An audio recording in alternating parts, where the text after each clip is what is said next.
All right, hello YouTube. This is Dozer here, bringing you another deck tech for Tank Prism. This has been my go-to deck list for Prism over the past week or so. It's been performing extremely well in testing, and you guys have been asking for an update to things like the sideboarding, as well as things like different matchups, and kind of what has been going on with my deck list. As you've been seeing on FabDV, I've been tweaking the list over time, and this list right here has only gotten a little bit of testing, but um, the theory behind it is still very solid, and I'm happy to share it with you guys today and kind of go into more of a deeper dive into the deck list than we had before. So let's get started. So first we're going to start off with, we run Prism. Obviously it's our hero. I'm not going to go through what every card does this time. If you have any questions about what the basics of the cards do, I would go into my description of this video and you can find links to my older videos that kind of go into more detail about the cards. I'm going to assume that the people watching this kind of know what's up. And so for more beginners, I would recommend some of the other deck lists. But for this one, obviously, we're going to be running Prism here. We're going to be running Footsteps, Vestige, Halo, Null Ring Gloves, as well as our Luminars. Pretty standard. I still don't include any more equipment than just this. I think this equipment list does perfectly fine, and it gives us a ton of flexibility in our sideboard. So I would stick with these still to this day here. And so let's get these out of the way. Beyond that, we are going to be bumping back up some of the defensive aspects of the build. We're going to be running 6 Vapor Scenes. We're running yellows and reds. We're going to do the same thing for sinks, yellows and reds. We're going to run 3 Soul Shield because it's one of the best cards that we have access to. And those are all the defense reactions we're running. So we're running 15 defense reacts. We're running only yellows and reds. And our main goal with these is to have as much flexibility in defending as possible, making use of our arsenal, and being able to block as effectively as possible while fixing our hands at the same time. So normally, what you're always going to want to do, if you have a sink and a fate scene, you always want to use the fate scene first to opt to make sure that whatever is on top, you can choose whether or not you want to sink into it. So that's a really key basic play that you want to be taking advantage of. Beyond that, we have the yellows and for both fate scene and sinks, because we really want to make sure that we have the ability to pitch these if we need to pay for maybe an offensive turn, such as turning on all of our go again with Luminars, etc.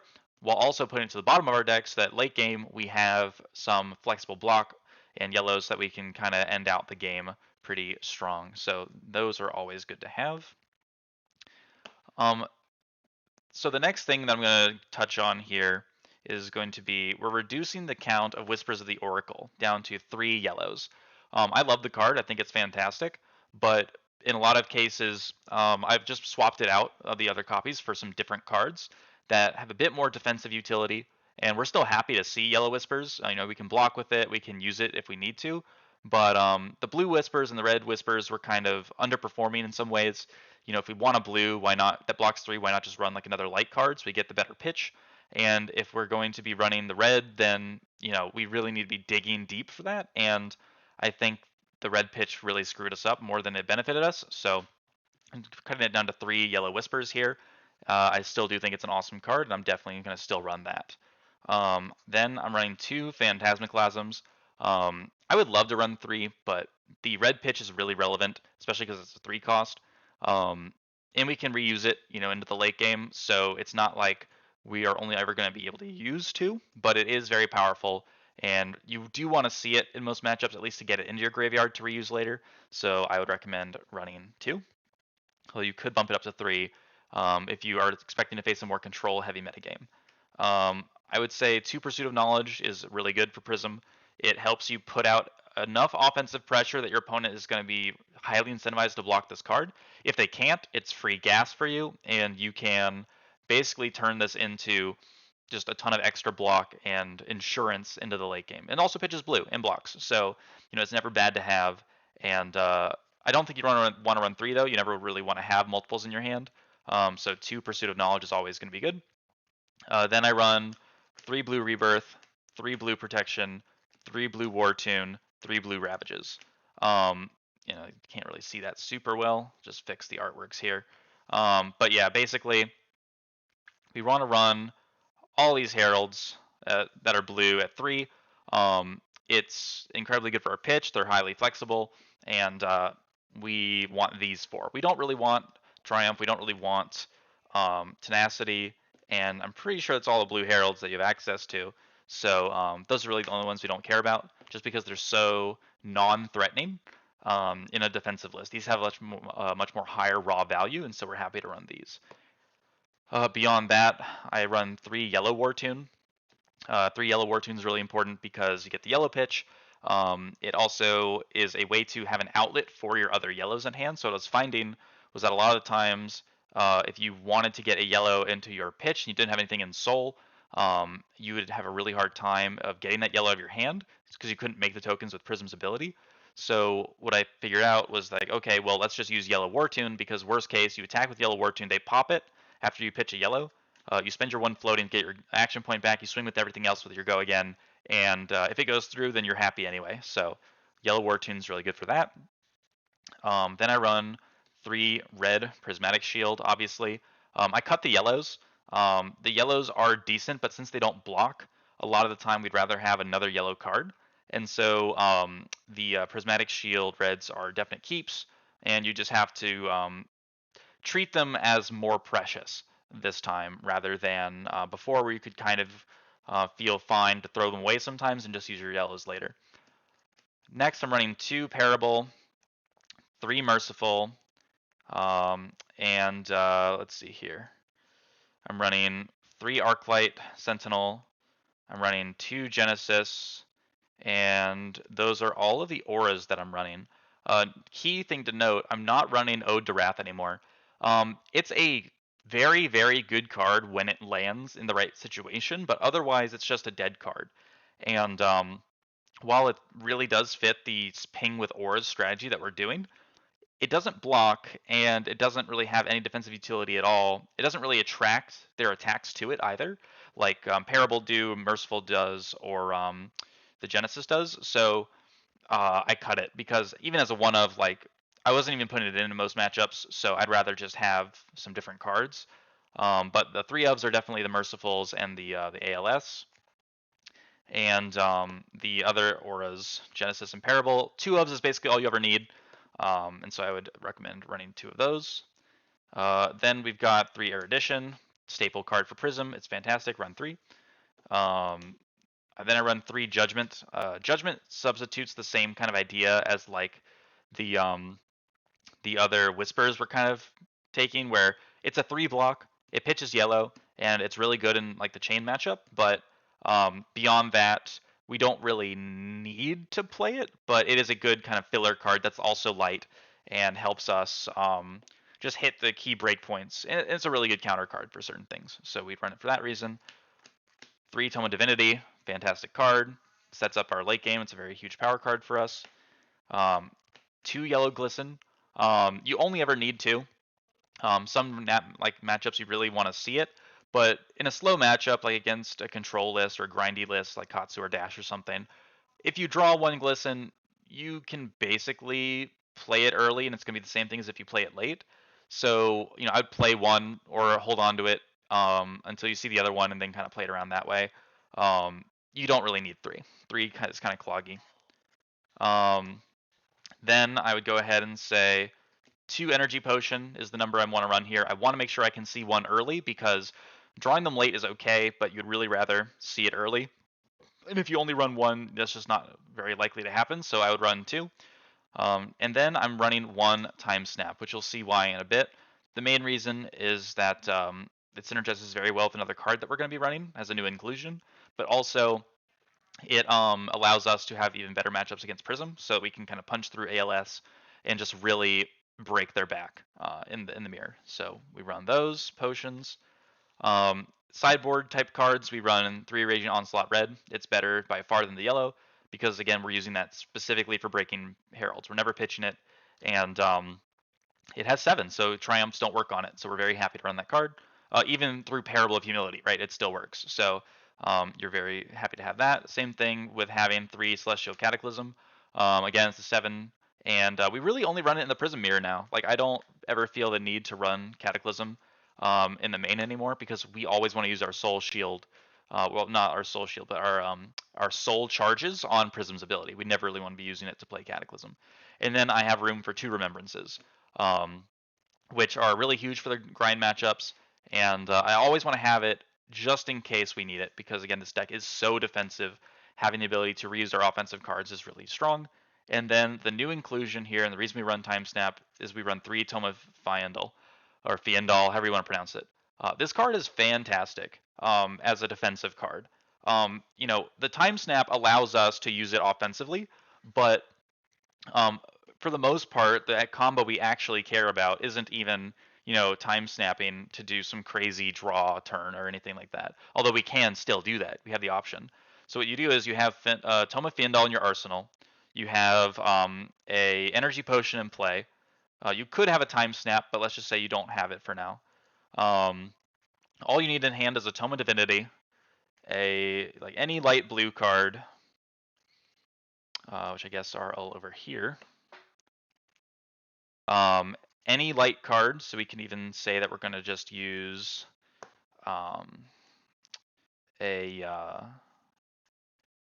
say we'll just use a Soul Shield, and then we'll have any other card. So let's just say we've got, I don't know, a Prismatic Shield or something. So all you have to do to get a ton of value out of this hand, you have your Tome of Fiendal and Arsenal, you have your Halo still, and your Vestige. So all you have to do is crack Energy Potion, go up to 2 resources, spend 1 to crack your Halo, put your light card into Soul, draw a card, can be anything, and then from there, your Vestige of Soul is now live, and we can start using our tome. So we can play our tome, pitching our blue card, in order to draw 3 cards. Again, doesn't matter what 3, it's going to be 3 extra cards, putting us up to 5. And you'll start to see where I'm going with this. If you have any more tomes after this gets even more gross. So you can have 5 cards. With your 1 floating, you can activate Tome of Fiendal from Arsenal, draw 2 more, and then heal for all the cards that are in your hand here. So that's going to be 7 HP restoration, and then you have a 7 card hand. So the crazy thing about this is like, oh, but you don't have an action point anymore. We don't care. Like, most of the time, we're going to be drawing cards that can block, or we're going to be drawing instants that give us value. So you're always happy to just heal up a ton, have a huge hand to block with on the next turn, and it just puts you in such a very good position to not have to worry about anything. And the more tomes you can chain, the bigger that heal is, the bigger your hand for defense is going to be.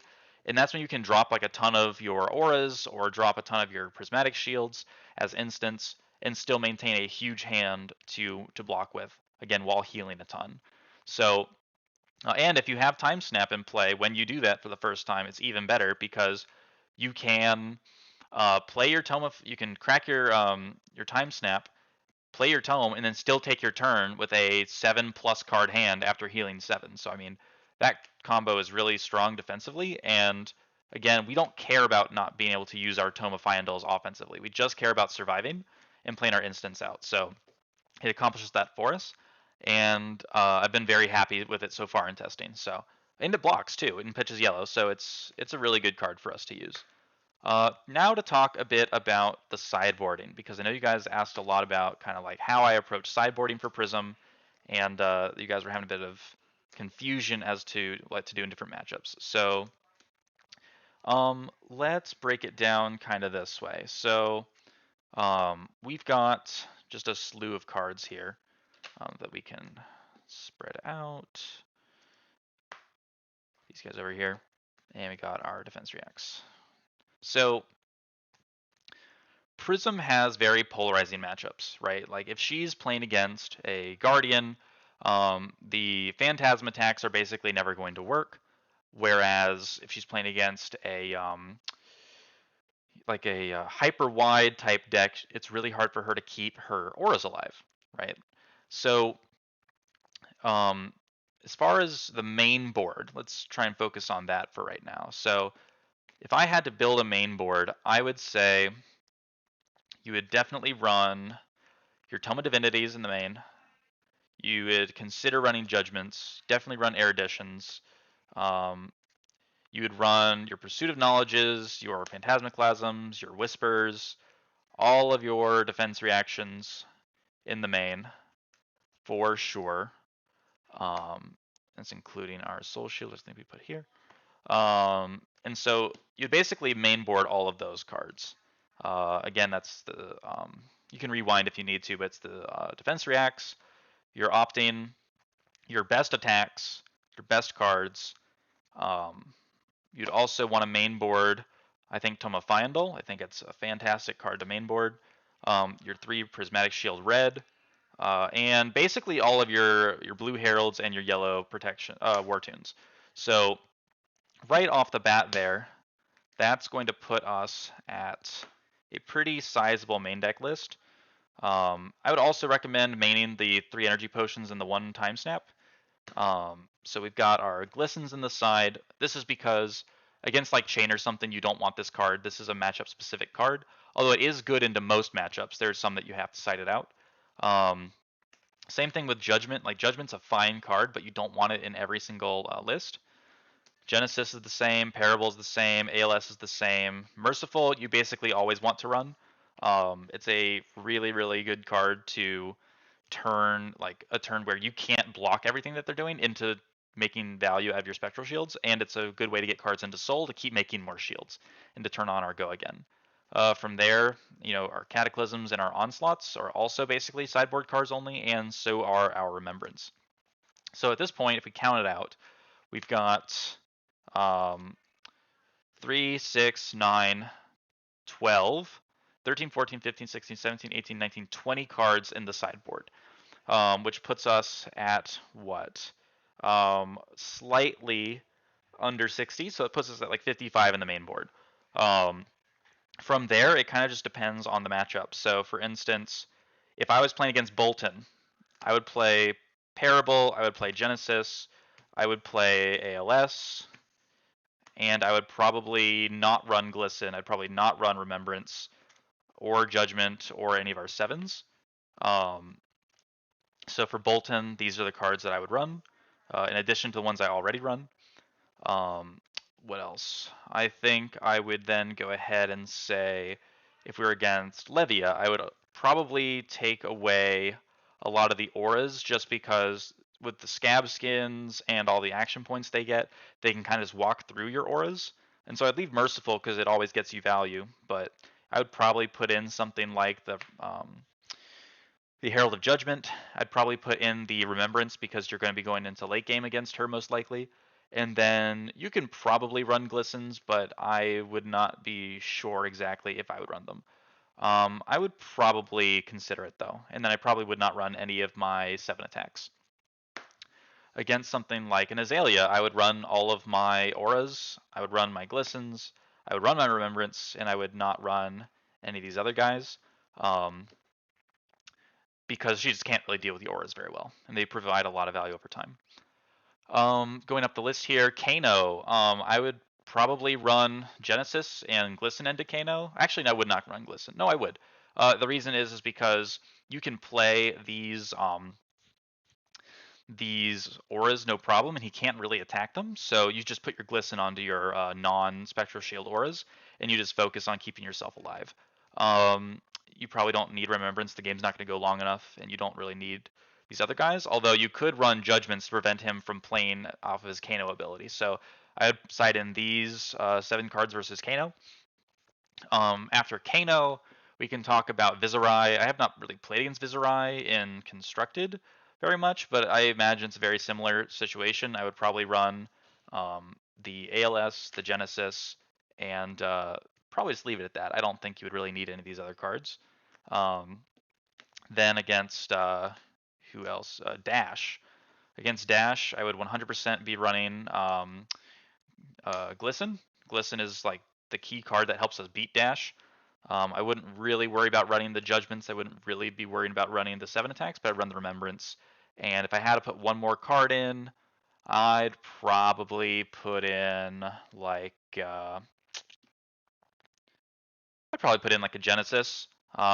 Just because if it does stick around, it gives you a lot of extra value, and you can even consider running 2 into dash.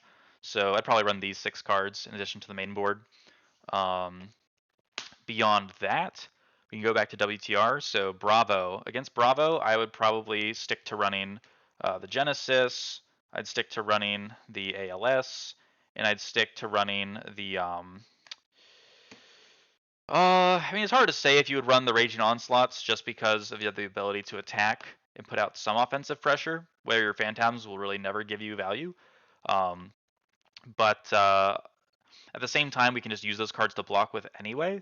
And so I might just decide to run Remembrance just in case it goes into the hyper late game if he's trying to grind us. And then you could also consider running the Glistens because, like, if you get your Spectral Shields to stick around, you can block out the Bravo, then you can get a lot of value over time with that, as basically our own version of a Nothos. You might even cut down to like 2 ALS, and you might even run like the Parables just to have something that he's not incentivized to attack, um, which will just get you value over time by reducing his damage, which helps with your blocking of his Dominate. So I'd probably run these cards against Bravo. It might depend how I'm feeling on the day, but that's the general gist of that. Versus Dorinthia, I would probably end up running Glisten. I'd probably end up running 3 ALS. I'd probably run the Genesis, and I might even go so far as to say running the Judgments, because you're going to be able to threaten her with those, so she can't play her Singing Steelblade cards or her other cards that search, and she won't really be able to deal with the auras very well, so that's incredibly powerful there. Against Rhinar, I haven't really played against Rhinar in CC at all, and I imagine he'd be very scary because if he's got the scab skins, he can just walk through our auras, he can intimidate our blocks out of our hands, and then he can pop all of our phantasms. So it's a rough matchup for sure. I think I would just lean as far into the defense as I could, try my best to defend against him, and just slow him down. Um, good luck with that one. I think that's probably Prism's hardest matchup. So not really much advice I can offer on that one with this more defensive list. Um, Beyond that, I would say the other WTR hero that we haven't talked about would be Katsu. So Katsu, I would for sure be running the Glistens. I'd for sure be running the ALS. I'd for sure be running the Remembrance, because we're not sure if it's Control Katsu or not. And then I'd for sure be running the Herald of Judgment, just because he also can search and play from Banished. So we'd really like to be able to stop him from doing that, as well as being able to stop him with our Arclight Sentinels. And then versus our Monarch heroes, we could be facing off against a Bolton. Like I said, we already talked about that before. Parable of Humility, Genesis, and ALS is our big inclusions there. Against Levia, we again want to be running our Judgments to prevent her from playing the Tome of Torments from the Banished, and you can basically just play the list raw otherwise. You might want to run like some Genesis just to make sure that she has, and maybe some Parables just to make sure she has to dedicate some of those action points to not attacking your face. But I wouldn't run ALS versus Levia. She can kind of just walk through it. And then maybe you run the Remembrances as well. And then for the Prism Mirror, I'm of the opinion that a lot of the auras don't do so great in the Prism Mirror. Like you wouldn't want to run Parable because it doesn't reduce the tokens at all, and the Prism Mirror is all about the tokens in my opinion. So you wouldn't really want to run the Judgments either. You wouldn't really want to run Genesis because it's so easy for them to kill it. And Glisten can be very good, but it's a lot swingier, I think. But ALS is very good into Prism. It can really help us just stop their whole turn and then swing back ourselves. And then we can run, obviously, all of our 7 attacks. So our Raging Onslaughts and our Celestial Cataclysms. And you might consider running Remembrance against Prism, but these are far more important, just stopping her momentum and controlling. So you might throw in the 2 Remembrance as well, just to guarantee that you have some late game there. And then beyond that, against Chain. Chain. The card, the man, the myth, the legend that everyone is struggling to find out a way to beat, especially with Prism. It's very difficult. You definitely want to run your judgments for that. You definitely want to run your parables. These will really try and slow him down because our only goal against Chain is just surviving into the late game. We don't care about pressuring him at all. We're just going to try and abuse as much of our defensive tools as possible. You can even play Genesis into him because, yeah, he can kill it, but then he's not killing you, and then we're happy about that. And if it sticks around, we get our Spectral Shields. It's just more healing, it's more defense. Um, and then I would say ALS can be very good against Chain, but since a smart Chain will just be sideboarding, time skippers, and time snaps, um, this card becomes absolutely dead in the matchup. Even if you resolve multiples, it's just so lackluster and costs so much. I would rather just use those 3 cards to block 9 damage guaranteed, rather than maybe stopping a turn for him and making him take the blood debt. So um, against Chain, I would recommend running those guys up there, and you can maybe think about running the remembrances, but the problem with these is that you're probably not getting to the late game like all the way. The Chain's going to deck himself out way before you get into your pitch, so just keep that in mind and know that if you can survive Chain's onslaught, you survive his rift binds, you survive all that stuff. Um, you can just try and grind him out. Um, you can think about running remembrances, you can think about running the ALS, but it's really a call out on what the meta is looking like and what people are running. And otherwise, I wouldn't run Glistens, I wouldn't run their onslaughts, and I wouldn't run the Cataclysms. So yeah, that's the sideboard kind of thought processes there. I wouldn't really take any of these cards out. Maybe in some matchups you can take out your energy potions and your time snaps because these are setup cards, and against a deck like Chain, which is just trying to race us down, while we can play these out, they don't block. So um, it can be really awkward to have these against Chain. Um, because a lot of the times against Chain, what our game plan is going to be is to simply flip Tome on our turn, draw some cards, heal, and just have a big hand to block with next turn. We're not really worried about keeping our action going or getting the optimal super duper healing off of Findal versus Chain. And so against Chain, I'd probably just run like one energy potion and then have all these other cards to kind of sub in for it. But against other matchups, like we do have the time to lay them out, and they give us a lot of power. But against Chain, it's a hard ask. And so yeah, that's basically the deck right there. Thanks for watching, and thanks for following my content. It's always a pleasure to make videos for you all. Hopefully you guys can test this list out. Hopefully it brings you a bit more success against Chain than I've been able to find with this list. Although it does have a decent matchup into Chain, Chain's just really hard to beat. So with that, I'll be signing off here, and I'll catch you guys in the next video. Peace.